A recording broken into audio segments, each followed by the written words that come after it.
Test, test. What's up, everybody?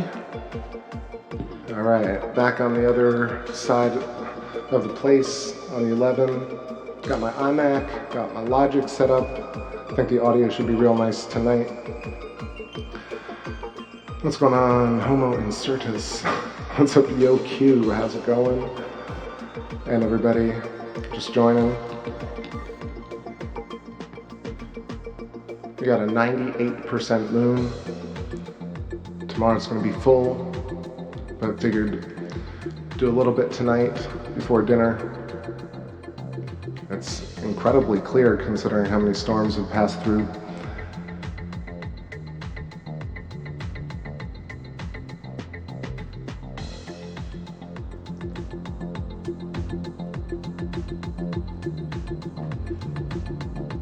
But yeah, it looks like we can do some zoomed in shots. Chrysium up top, Aristarchus, Kepler and Copernicus on the left, Tycho at the bottom. Looks like there's some interesting areas on the north. Langrenus and what is that? I want to say Schiller crater on the Terminator. I'm just creeping off to the left where it will be full tomorrow.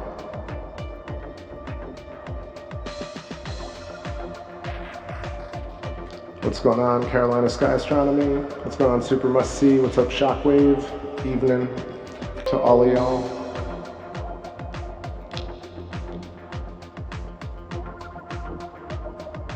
I was just saying, Carolina says got nothing but clouds there. For me, it was like literally like not even a chance. So when it cleared up, I was really caught off guard. I had the whole setup in the back for a later stream. I thought I'd try again. It's been 2 nights of sitting on the back porch with all the gear ready to go, and not even a glimpse of a clear moon or Jupiter or Saturn lake. So I've been trying to get some rest. So tonight, I checked the front of the porch and I was like, man, it's cleared up. So I moved all the gear over for a quick stream. It's looking really nice, I think, right now. It's got that nice kind of glow to it, but there's clarity for sure. Excited. What's going on, Bon Dia? Love that name, it's cool.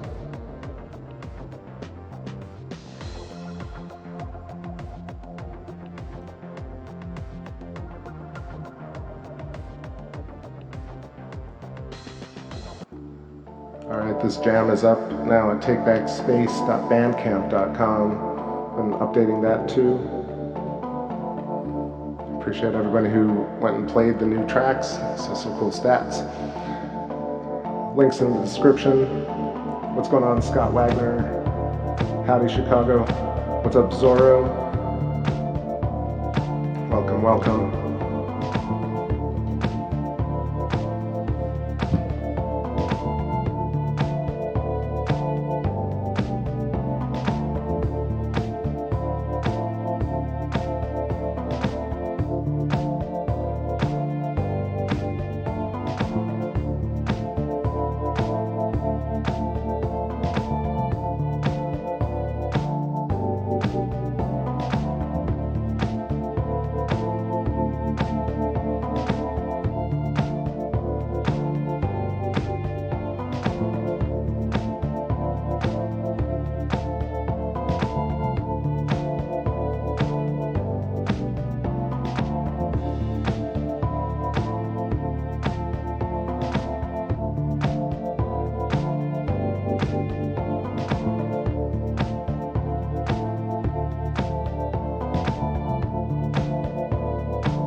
Yo, yo, yo. What's going on there, Justin? Me? Hola. Shockwave, can we get a shot of home later? Yeah, so what I'm thinking about is doing like an hour right now because my view in the front doesn't have a shot of Saturn or Jupiter. So I only get like 20 degrees from the eastern view. So we'll get the moon for a little bit, and then maybe later on tonight, like midnight, if it's clear, I'll do some Saturn and Jupiter, but I'm not 100% sure that's going to happen because the weather's been pretty crap. So we'll see, Shockwave. You know I always want to do it, as in get the shot. And man, I got lots of bugs on my screen. Everybody's attracted to the magnetic waves.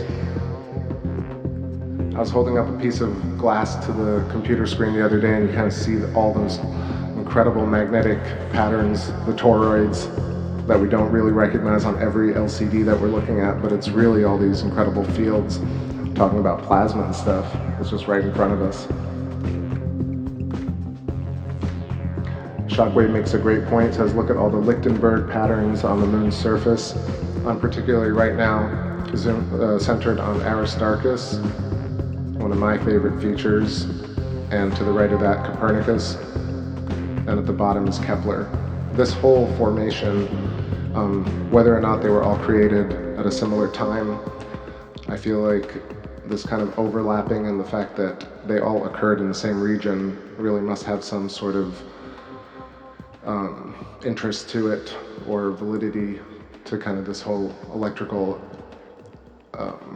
actually being that they're all in this one region. It's like just a great study point is really what I was trying to say.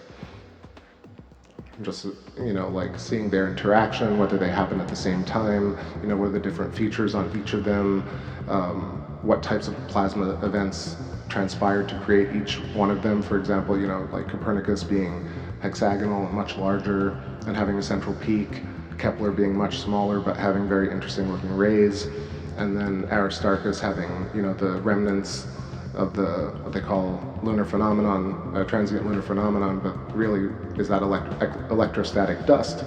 Is it, you know, argon, xenon, noble gases that glow because of some sort of electrical event or magnetic hotspot? And then the entire, you know, plateau of Aristarchus and Schroeder's Valley in the center of it, which I've been referencing a lot in the other talks about from Ralph Jurgen's paper in Ponce. I feel like I'm a little bit loud. Let me know if the volume's okay.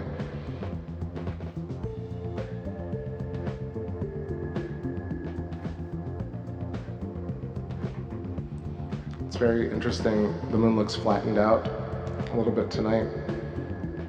I think it's due to kind of where the terminator is. Or maybe it's just I haven't seen this phase in a while. Last month I missed it. I remember getting the full moon, but I missed the day before. So maybe it's just been a little while. What's going on, Light Moon? How you doing?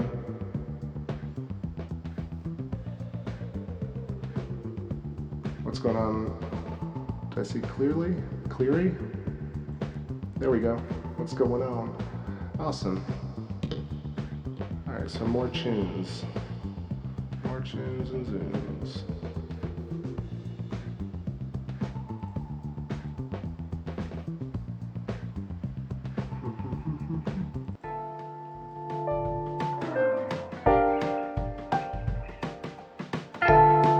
What's going on, Reginald Roberts? Good to see you, man.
Hiya Mary, what's going on? Nice to see you.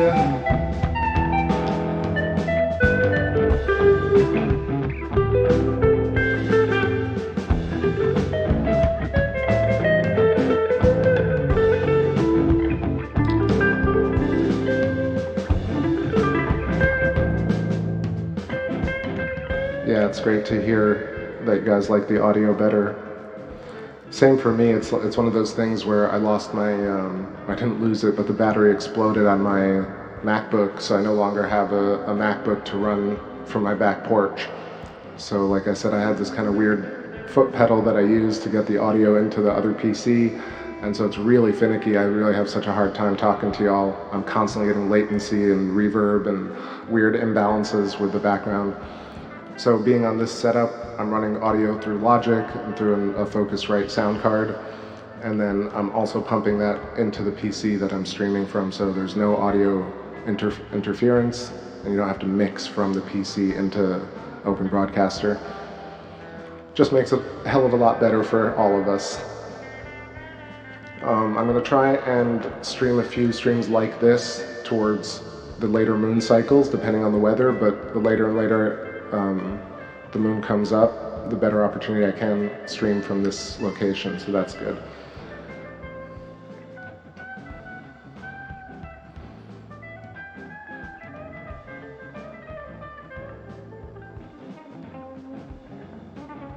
Mentioned it earlier, this is 98%, so tomorrow it's going to be full on the left side, just creeping over. But I love that we got like that kind of very, very clear shot near Aristarchus. I've been compiling a lot of my old clips, trying to get as many pieces of Aristarchus that I can, among other features of course, but Aristarchus primarily.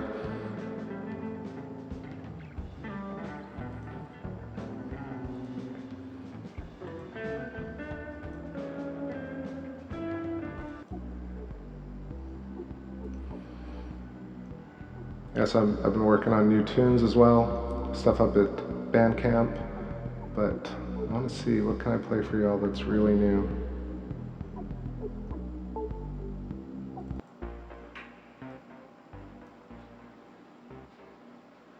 I don't know, maybe tomorrow I'll put up something completely fresh. I have something in the works. I don't want to mess with it right now, it's sounding alright, so remember to hit that 4K if you got it. Make use of the resolution. So I don't know, I chilled out a bit. I was kind of ready to rant last night about a whole bunch of stuff about the state of YouTube and the state of the country and the world. But tonight I feel really mellow. So, you know, let me know if you have any questions or any topics you want me to talk about. Otherwise, I'm gonna be chilling here with y'all watching this, enjoying it. I'm sure I'll find something to rant about, you know, midway through.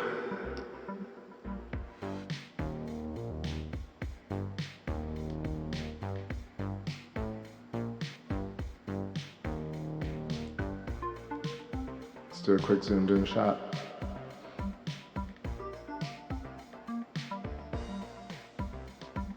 It looks really pretty outside, so I hope everybody's getting a chance in real life to go outside and take a look in the east. And I also found my Oxygen 3 filter today, which is a green filter, and maybe we can play with that in a second. I'll just get us a cool, different version of the moon. Let's jump in here, Aristarchus.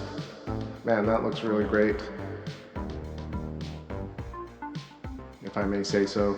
Very clear shot of Schroeder's Valley in the center, that kind of snaking river looking thing with a snake head. And I feel like very, very important electric scar on the moon that we can pay attention to. The flat, darker crater to the left of the bright one, that's called Herodotus. And then of course to the right, that's Aristarchus glowing brightly tonight. Super noticeable as to how these particular craters shine or glint or emit radiation in different ways.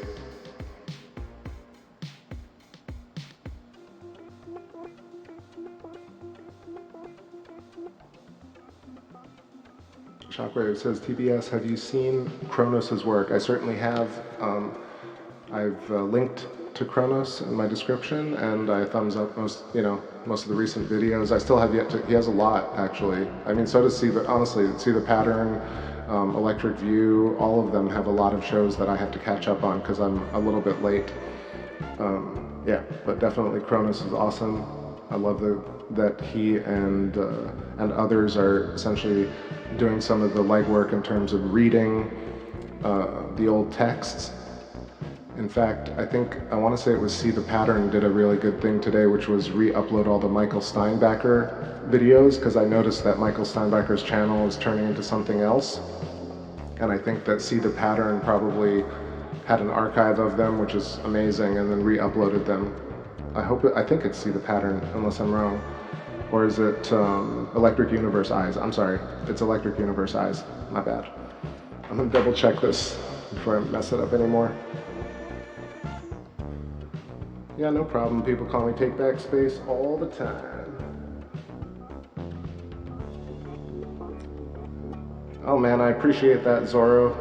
You know, it's one of those things that once you start getting a hang of it, you're like, man, I can study the moon on my own. I don't need a school. I don't need books. You do need books, I guess. You need YouTube videos and books, but really it's one of those things that you can take under your own wing and really enjoy it. And it's awesome to be able to look at this feature on the moon and say, yeah, I know roughly what it's called, where it at, what the size is, why it's a certain way. It's very empowering to me, at least, especially in the nerd bone that I have to fulfill. Let me see. What was I looking up? I was looking up Electric Universe Eyes.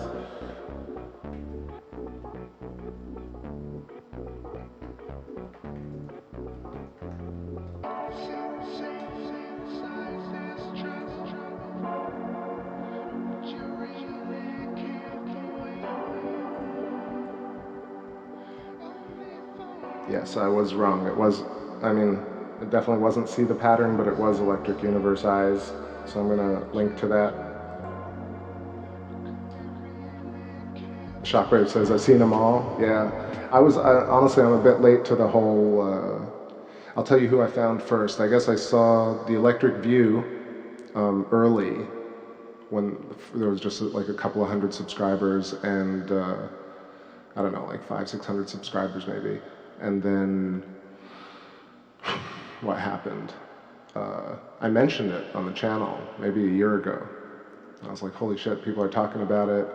And then I found See the Pattern, and then I realized that I had seen Electro TerraVision because it's Jacob Gale from earlier, but I guess I hadn't bookmarked that channel. For some reason, like sometimes there is oversight when you're doing research, because you're like, man, there's so many things to check out. And for example, like Eric Dollard, it took me a long time to actually watch that stuff, even though Theoria Tattooed Monkey mentioned mentioned Eric Dollard a dozen times. And I was like, oh yeah, at some point I'll check out Eric P. Dollard, like not thinking like how important it really was, but when you really listen to him talk, you're just like, damn, I'm late. So I was a little late, but anyway, the link that I posted is, the link that I posted is Electric Universe Eyes, which is a small channel, but he re-uploaded all the Michael Steinbacher stuff, and Michael Steinbacher died, I think, recently, not recently, maybe 2 years. Really sucks because he's a brilliant guy, like really onto the whole idea of electric scarification on Earth and Earth geology and studying, planetary as well, but he really kind of took to task all these different concepts. And so if you check out the archive on Electric Universe Eyes, you'll be able to go through those videos. I realize that I've missed some of those too. I've seen a lot of them, but I was also late to Michael Steinbacher. Let's see. Yes, the upload of all that guy's work. Yeah, it's amazing because I noticed that was happening with the channel. They started changing the content, and I was wondering if somebody would do that, so it's incredible. It was serendipitous. Mary says, was watching some free diving vids, breaking the speed of sound as they fall. Search but didn't find info. How does that affect the diver? Free diving, breaking the speed of sound as they fall. Free diving like from an airplane, right? Not from, yeah. I would not know really at all. I mean, I have watched a lot of those videos, but the kind of how insane stunts or like, you know, the basically extreme stunts affect on a human body is something that, yeah, I wouldn't really know how to talk to, but I could imagine that it's intense. I saw a whole thing about the Felix Baumgartner jump, the Red Bull jump, that he went through so much. It was just terrible on the way down. So, mostly because you can't really control the direction that you're falling, and so you're going to be spinning, and that type of, those G-forces and that amount of spinning can really, like, yeah, you can pass out and pretty much die, or at least just pass out long enough to not pull your chute. So I would feel like it's one of those crazy things that you need to have everything go right. And I've also heard a lot of stories of people dying in those situations as well. How it would affect the human body, I would imagine that, like, it just probably generally wouldn't be very good for cells being pressured, being pushed at those G-forces, and you don't know like what pockets of tension you're going to hit as you move through the atmosphere. So I'm sure there's a lot of planning that goes into it that I wouldn't know much more about than that, but that's my measured guess. Man, they're bugs, I shoo them, they come back, they just are like literally right around my cursor. I think they think it's alive. Let's play some tunes. I need to adjust the scope a little bit, so again, for some of my new people, this is where I scope out of a little window, and so I have really a limited amount of visibility, but it's worthwhile because it's on an 11-inch scope, and I get this audio set up, which is cool. So I'm going to move the scope a little bit more to the left. That's what's going on, where the dimness is coming in on the right. And I'll be back in a couple.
Hey, what's going on? Oh, Dr. Michael Miller, how you doing? Long time, hope you're well. What's going on, somebody somewhere? Thanks for joining. What's up? Have I missed anybody joining? Let me see. Alright. Cleary says, I just can't get over the spot on the bottom with the lines that run away from it in every direction. You mean Tycho Crater? Let's do a zoomed in shot on that. Hey, what's up, Ellie Wynn? Blue Heart, back to ya. I'm leaning over right now trying to do the scope and talk to y'all. But I love that I'm on this audio setup. It just sounds super clear in my headphones. I hope it sounds as good to you guys as well. Copernicus looks awesome tonight. It all looks really great. I think what I'm gonna do is I'm gonna switch up the lens. I'm gonna get in closer while we got a chance. Put on some mood music. It is Tuesday night, but it feels like a Friday, especially when we got some space to do.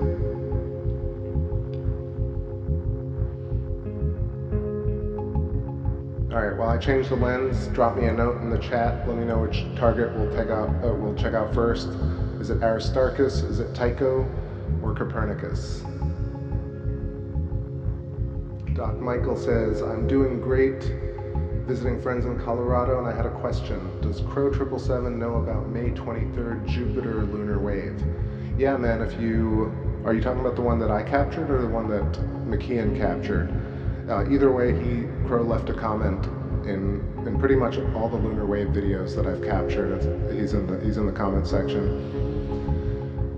I think, I've really come to terms with that it's possibly this plasma double layer around Earth that the moon interacts with, and so that would be a really cool solution to it. But I know that a lot of people are talking about different theories. Everybody's got their own thing going on with the wave, but that Jupiter wave was crazy. I love that I also captured those on stream, so there's no real questioning as to their validity. It's always lucky. All right, lens change, be back.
So lens change, Aristarchus up.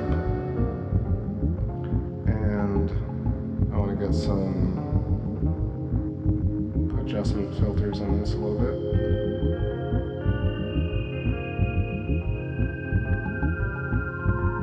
Much better.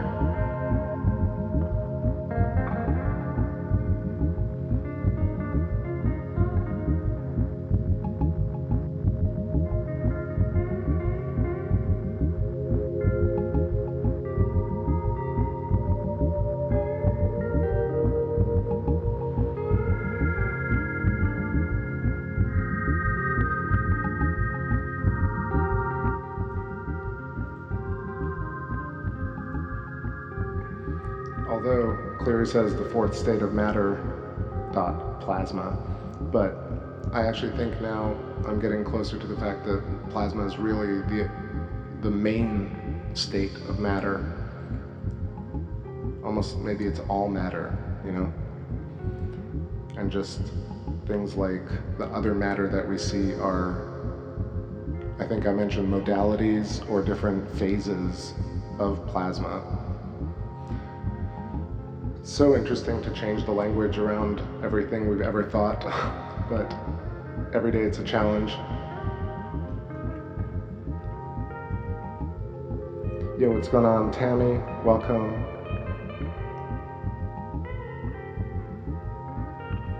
Doc Michael says, like seeing a ripple for only an instant in a black pool. Well, it feels like it's more like,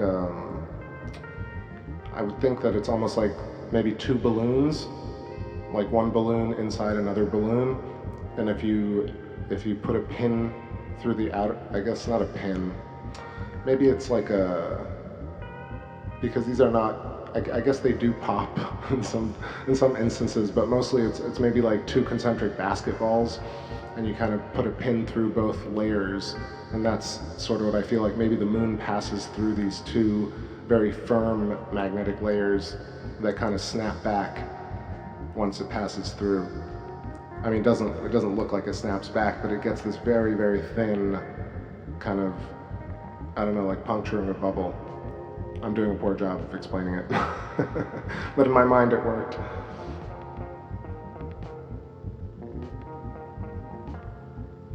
I feel like the idea of concentric shells, that's really what it's about, like these thin resonant layers expanding outwards from every node point, and they all intersect at different layers and different kind of resonances.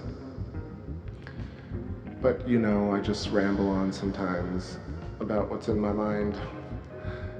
All right, we got some Aristarchus, great example of electric scarification. An important piece of evidence is Schroeder's Valley, and then secondarily probably the entire plateau, its shape. That's a diamond, or you could say it's a rectangle or a square. And then further you have a flat-floored crater, which, you know, again, we live in a world where craters are all impacts, so something like Herodotus, that kind of darkened flat-floored crater right next to Aristarchus, which is glowing very brightly, is an anomaly. And then the other part of it is, of course, Aristarchus crater being super bright, having transient lunar phenomenon, having different gases, having electrostatic discharge, whatever it may be. It seems like a very active region. So for electric universe in general, I feel like Aristarchus is a prime candidate for study. I'll check out another one.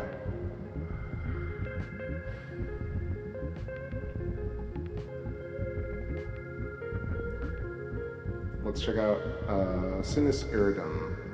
So this one is sort of fascinating because I've watched it so many years and I really thought it was very cool to begin with, but if you look at it, it really is like half of a hexagon. I mean, the left corner is flattened a little bit, so maybe octagonal, but it really is very, very obvious here. It just looks like it's cut in half. So Bay of Rainbows or Sinus Iridum, and the space programs, I think the Chinese rover is supposed to have landed at the northern kind of rim of northern point of the bay. So that's kind of the top of the sea that you're seeing.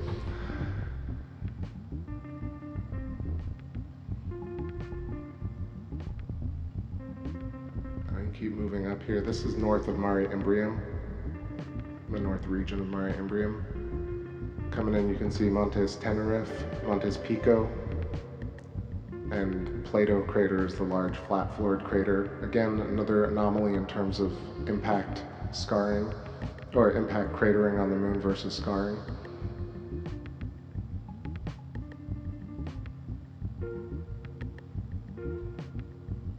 You can see to the right of Plato, you got the Alpine mountain range, Montes Alpes, and then cut, you can see it very faintly tonight, but Valles Alpes, which is that 130 kilometer by 11 kilometer across gash through the mountain range, which is another incredibly poignant and particular electric phenomenon or electric anomaly, I think.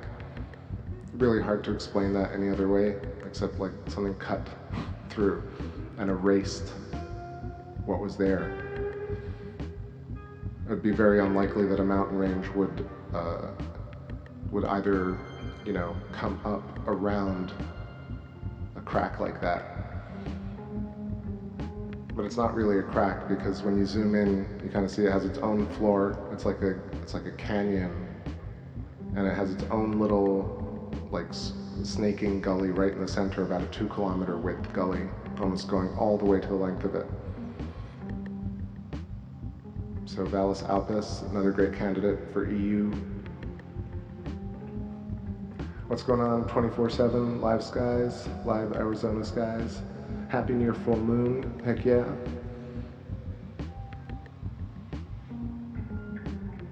Plato Crater says, Plato Crater. Carolina Sky Astronomy says Plato Crater is a lava crater.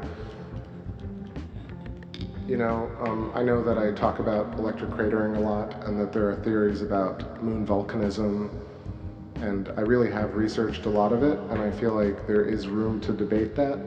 So with respect, I'm not so sure anymore about, you know, all these huge basins being created, and then the moon kind of filling these basins with lava, and then they cool and turn into flat-floored craters and the Maria basins. I'm at a point where I'm kind of thinking, I'm like, is that really how how those features were created? I mean, we're looking at it right now,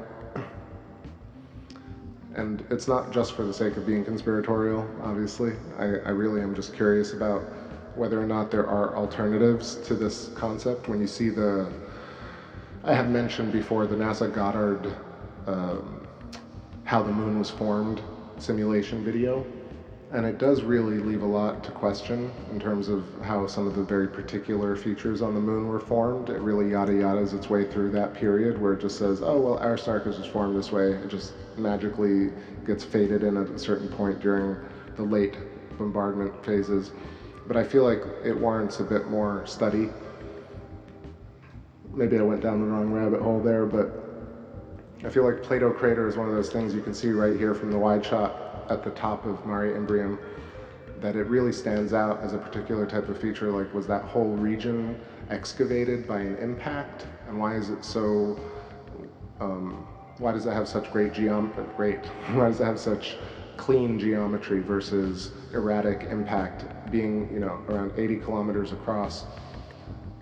Or was it a volcano that came from underneath the moon's surface at that width and then filled up with lava? And then what's interesting about the flat-flooredness of it is that it seems like the flat-flooredness of things like Mare Crisium, Plato Crater, Sinus Iridum. Well, Sinus Iridum looks like it's kind of part of it, but enclosed flat-floored craters look like there's the same surface as the mare around them, which is really fascinating to me. The fact that all the lava, so-called, kind of came to the same level and all cooled at the same time is very, you know, it seems like it could make sense, but it's also questionable. And I could also be completely wrong about my line of questioning, just putting it out there. I know a lot of people think, oh, I just say random shit, which I do sometimes, but I think it's important to think about these things personally and reinterpreting lunar origins, lunar history is something that a lot of incredible scientists have tried to do over the years, and I feel like it's a noble cause.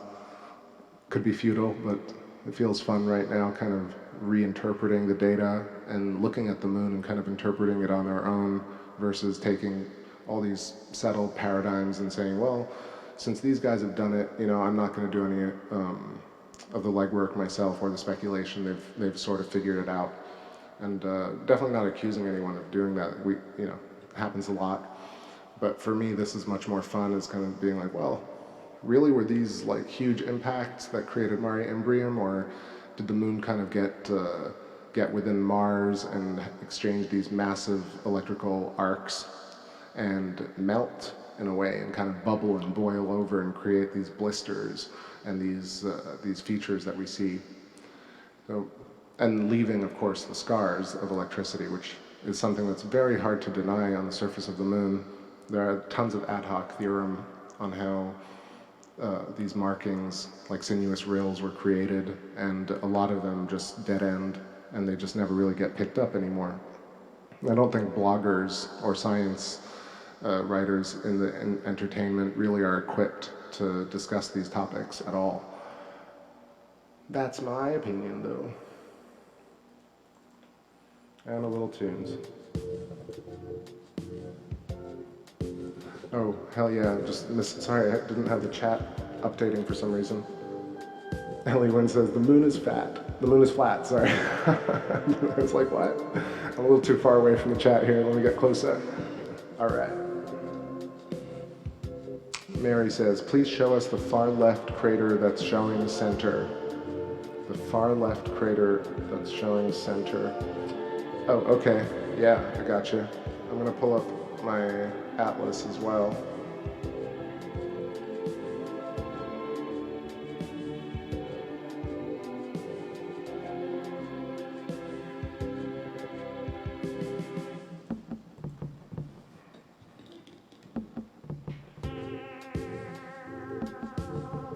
I want to say it's an Anaxagoras, but I don't think so. It's actually, let's see what that is.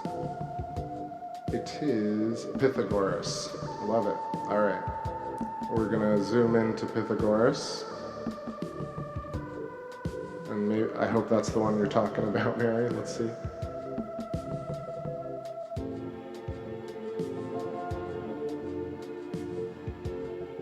Yeah, you guys can see a little bit of that kind of blue fringing going on.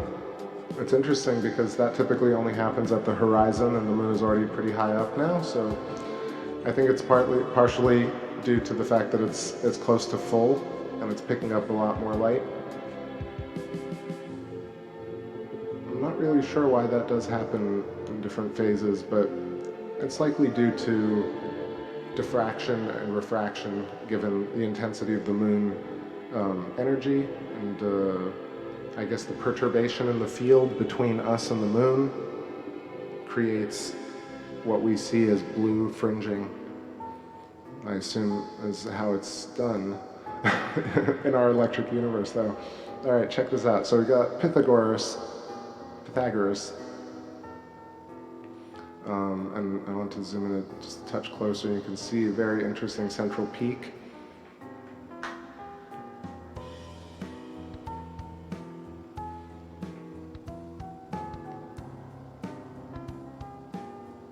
So these central peaks and a lot of these craters are one of those phenomenon that Ralph Jurgens and Velikovsky were talking about in terms of being, trying to figure out whether things were impact related or whether they were blisters or electrical discharge arcing between planets and the moons. And I think these craters that leave perfectly bullseye central peaks and high-rimmed walls, and then flat floors really have those characteristics where they did a flow chart, I think, that I want to I actually have saved, and I'm going to put it in one of my videos. Whoa, I got my pop shield, but my pop shield is just broke as a joke tonight. So I'm leaning it against the mic. Stay. Yeah, so there's a little flow chart where I want to say it's Ralph Jurgens who did it, but it could be somebody else. It might have been Brian. Who's the other guy? There's a Brian. I'm spacing on him. But somebody else put together a flow chart in terms of like impact crater and did a whole series of identifying markers for impact craters versus electrical scarification, and kind of did a yes and no chart for that. And you really see that there's a lot of evidence for electric scarification, and it's almost discussed. It's almost never discussed in popular science or in discussions about the moon. In fact, it's like literally the one implication that the one discovery about the moon that would absolutely have the hugest implications.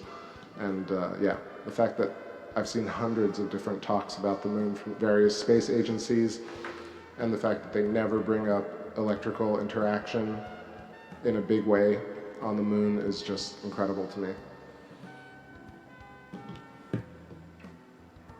All right, I'm gonna have a little smoke. I need to keep moving here because I don't want to sit too long. I tend to get real achy after these shows, so I want to make sure I move. So I'm going to do a quick zoom in while I'm standing, and we'll take a look at a bunch of different places. We'll move across the top. We'll look at Anaxagoras, which is the other kind of flattened crater with a lot of rays coming out of it in Mare Frigoris.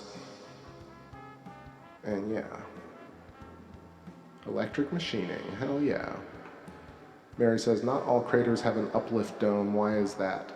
I think because you have the variance in charge, right? So if you have electric discharge in creating these different types of craters, it's really like the surface area, and then it's the intensity of the voltage, maybe proximity, maybe branching.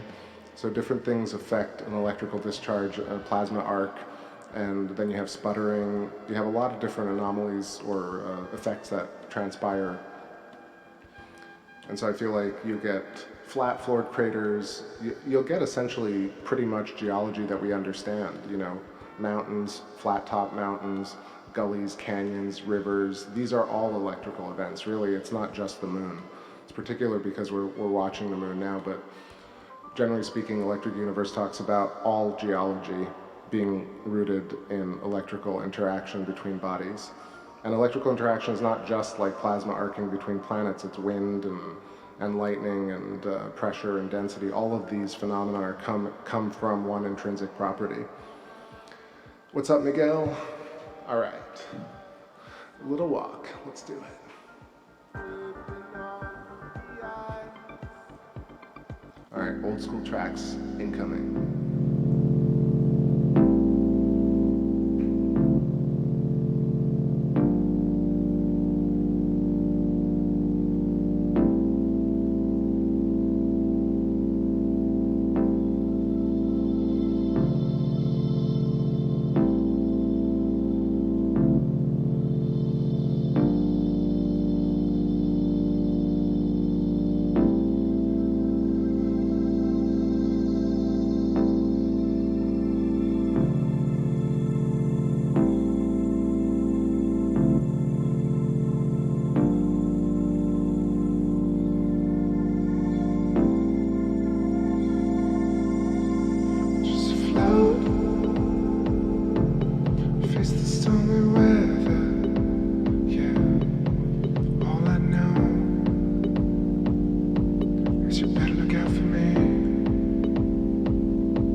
Now you're left for Just pay your debts. The moon is calling. A souvenir. A soul's rescue.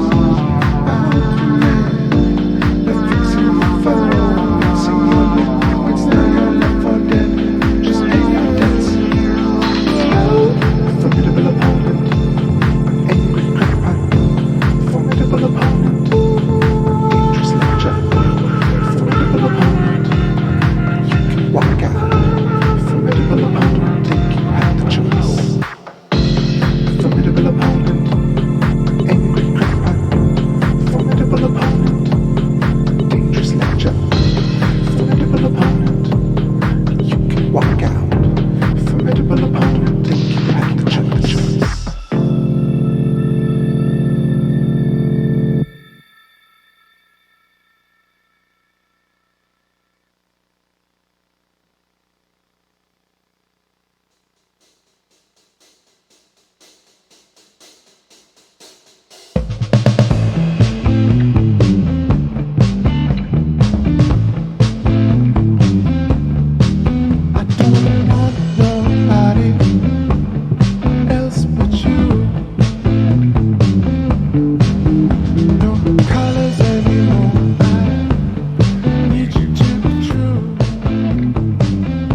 All right, that was Formidable Opponent, and then Game of Life from the Calling My Mind album, which is actually up if you want to get it. It's on Amazon, Spotify, and YouTube. It's also on Bandcamp, and you can just stream it if you want. I try and play everything that I want to put out there eventually, so all these tracks that you hear will eventually be on the Bandcamp page. It's taken some time, because every track, even though I have like the MP3 of it, you have to go and make an AIFF or WAV file and actually run it at high quality. So some of the old ones that I really just want to post, I can't even post because I need the high quality mix of it. So there's a lot of going back to a few years ago, opening up files, like relinking tracks. But yeah, working on that. Mary, I got you on Formidable Opponent and Catch lyrics. I got those definitely somewhere on a notepad that I'll transcribe. So quick shot here before I close it out. I'm gonna make it a quick show because I'm starving and I'm losing view, as you can tell. Basically the windowsill cuts off my view with the 11. I will try and get back on a bit from the back porch with the 8-inch scope, so maybe at like midnight-ish, and if it's still clear. If not, I will have to check back with y'all tomorrow or the day after. I don't miss full moons, so I'll definitely try and stream tomorrow, even for a little bit, no matter the weather. So, final shot here, Tycho crater, high walls, central peak, and really one of the most fascinating features on the moon, besides Aristarchus for me, is these parallel-ish rays coming off to the left of Tycho that I'm kind of moving around to. These are really never explained by anything, by any proper theory, or there's no video from NASA explaining how these rays were formed, and they're completely noticeable with really the naked eye, to be honest, or binoculars. So, particular feature, I don't even know, I can imagine that like an electric arc moving across the surface could create something like this, or maybe twin filaments moving across the surface next to one another being pulled towards Tycho crater. But I just thought it was really funny for a second where you have Tycho Brahe, who's also one of those fascinating individuals who we don't know a lot about, but he had I want to say, like, I looked it up and they say he had a gold nose, but I think it was copper ultimately, or brass, but his nose got shot off in a duel.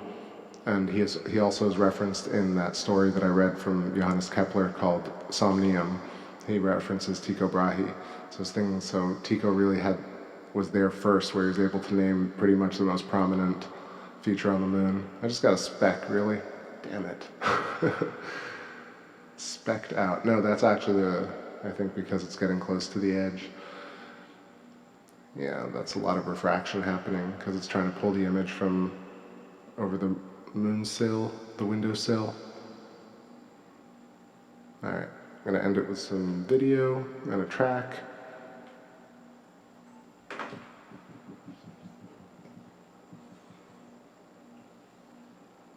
Let's do a rock and roll track for Shockwave. Let's see, I got something for you.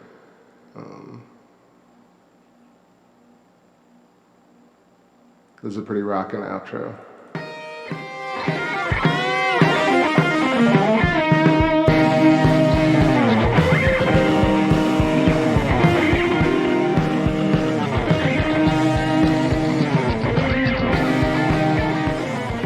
Got Jackie in there. What's going on, Jackie? Hope you're around later. Hope everyone is around later. Genghis.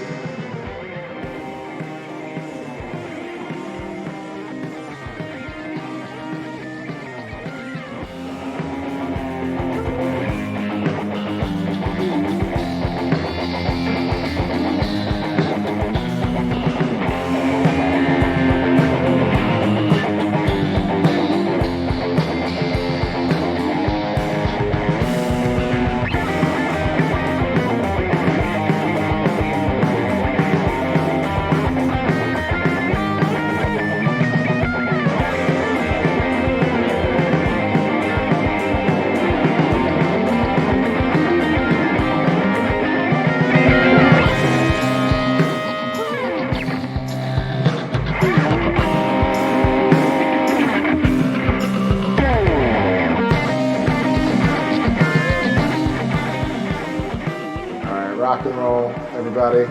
I'll catch you soon or tomorrow. Everybody have a great rest of your evening. If you're off to dinner too. This is good. This is a very good stream. I really enjoy being able to bring this to y'all. It's very cathartic for me. And I feel it's like something that's sorely lacking in our culture. There's so much politics and angst and bull crap going around, and we have so little really getting together over a great view of our skies together and talking about it. And so I appreciate that. I appreciate everybody's presence here. Cool.